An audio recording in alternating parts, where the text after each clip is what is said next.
I now invite Gary's friend Steve Lange to come forward.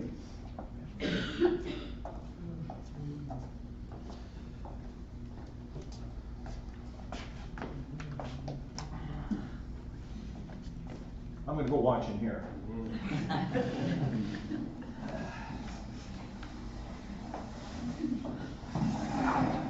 Pardon me for being a little bit more comfortable this way. Can everybody hear me okay? Hi, my name's Steve Lange, and just want to say that, first of all, I'm thankful that I had an opportunity to be with Gary and a couple of our friends just a month ago celebrating his birthday. And we had cupcakes. And who the hell knew, right? So I have this maxim that I live by, that I learned at 18. And believe me, it's not easy.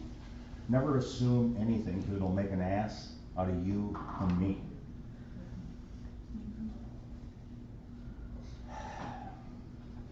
Anyhow, I'm honored to be here. I'm also glad to be sitting down.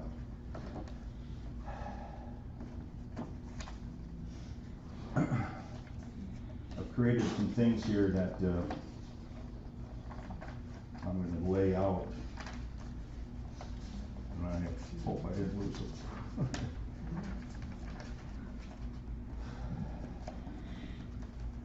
Stacy, I did what I'm saying in basic stuff is for you to keep, and I hope it resonates and it's meaningful. So I have a couple things that I'm going to refer to as I speak today. And somebody posted this on Facebook the other day, so I'm going to make reference to it in my speaking, but this year I want to be more like Jesus. But I've crossed Jesus out and said this year I want to be more like Gary.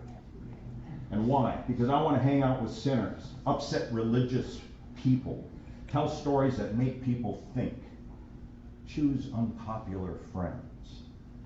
Be kind, loving, and merciful. Take naps on boats. Now, I don't know about that part. Only Stacy can attest to taking naps on boats. So this will be out for your viewing pleasure as we get along. And there's just a definition of an effect. And I'm going to refer to it more than once, but I'm also leaving that up here because I think it resonates also in terms of who Gary is and what he's all about to us. The song that came to my mind as I was writing this, and I had no problem writing about Gary or this moment, and I've already cried several times with my family and by myself. And if I cry again, hey, I'm with it. But I'm going to try not to, because I want you to understand who Gary was, and I know you do. But the song that resonated with me was a song that was popular in the 70s, and it's a Stevie Wonder song. And it's Love's in Need of Love Today. Don't delay. Send yours in right away. Hate's going around, breaking many hearts. And Gary was an example of love. And that's why I believe that song resonates with me. And Gary's with us today. And I can hear him say, yeah, I'm sorry I'm late. I'm on my way. I'll be there soon. So I was trying not to be late today myself for that very reason. We are celebrating and honoring today the soul, the spirit, the physical presence of Gary Latka. He was loved by many. If a modern saint were to be deemed, it would be Gary.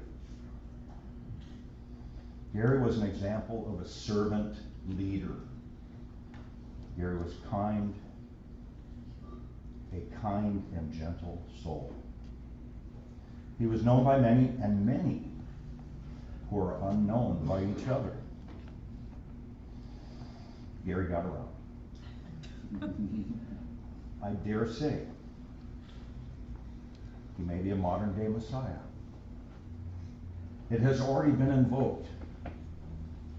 What would Gary do?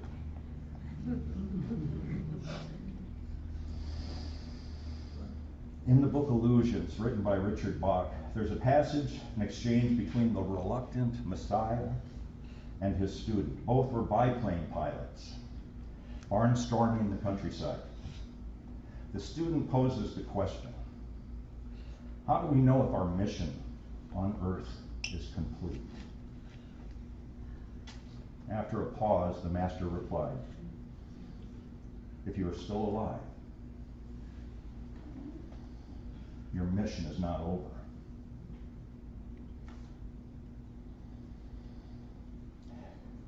Gary has completed his mission. Summed up by another book that I've read, Messages from Michael, the author, Chelsea Quinn Yarbrough, tells us what's it all about.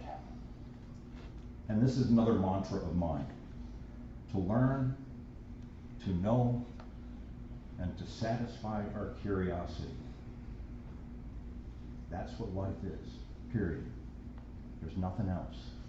You can believe other things, you can accept other things, those are okay. But to learn, to know, and to satisfy our curiosity.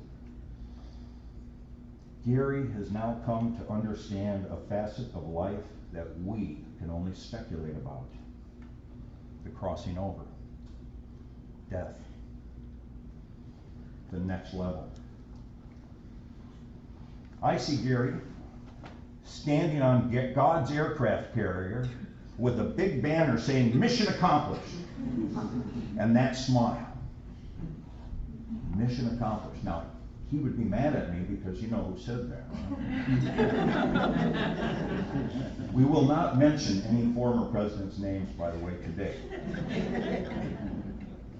Even though Gary's telling me to go ahead and say it. Well, not. That Gary smile. Gary has shown us what love is. We are here today, people in this room, in the city, at restaurants, in the county, in the state, in this country, parents and children in China, auction houses, thrift shops, pawn stores, and entertainers all loved Gary. That's who he was.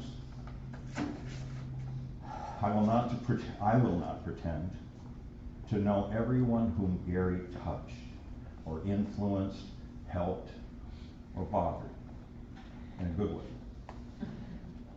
Yet I know I can write the book by Stephen, my book about Gary, like a disciple.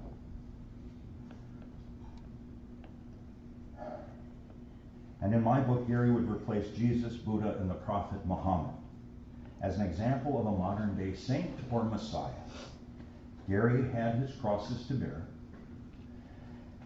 And to quote Lao Tzu, before enlightenment, you must chop wood and carry water. After enlightenment, you must also chop wood and carry water. There's no free pass. But he also wondered out loud. He asked the difficult questions of our times, our community, and our society. He was an activist. He was a Unitarian Universalist soldier. He loved family and friends, most of all his. But ours, he loved ours too. My children, and they know it, and yours, and so many others. And for the New Yorkers, yous, theys, and thems. He loved you all, and we loved him. In closing, I'm certain you have all heard of the butterfly effect, or the ripple effect. That is the simple flutter of a butterfly's wings, and coincidentally, being here at Monarch, how apropos. That the simple flutter of a butterfly's wings influences the global weather. That's in chaos theory for anybody who wants to look it up. The ripple effect. One small action, so small, affects so many. His gentle, kind, and loving way that seems so small, an effort. Gary is a human example of that effect, that power.